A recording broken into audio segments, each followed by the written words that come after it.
sis! So for today, ang gagawin natin ay low carb drink. So simulan na natin.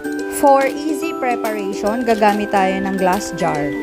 Maglagay ng 2 teaspoon of chia seeds each jar. Etong chia seeds yung magsisilbing parang pearls natin. Add 1 cup of water each jar para mag-pop up yung chia seeds at magpo-form siya ng parang jelly-like texture.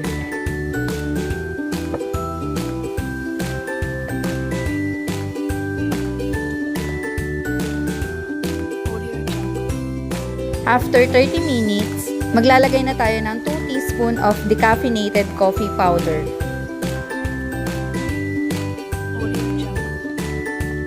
Yang may arrow na yan yung coffee granules na nilagay ko.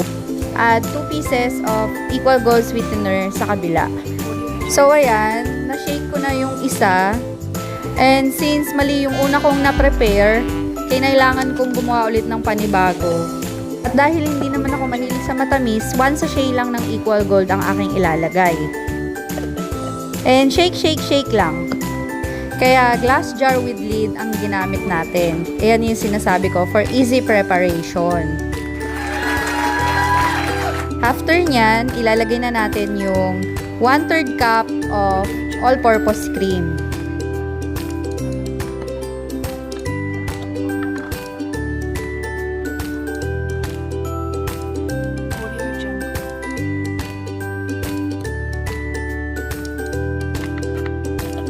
Yan, isara lang natin siya ulit and shake, shake, shake, shake, shake.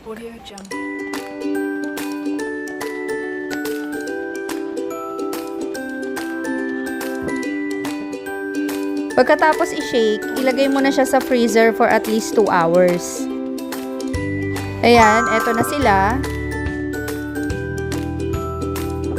Ready na para lagyan ng ice cubes.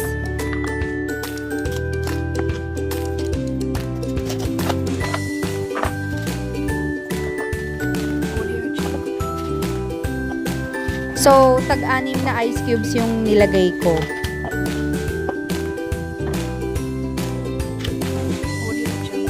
Tapos, nagdagdag ako ng water para mapuno siya.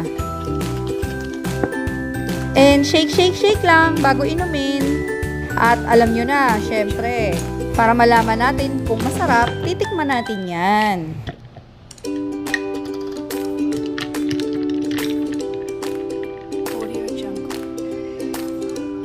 Syempre, masarap yung gawa ko. Kaya try nyo na din.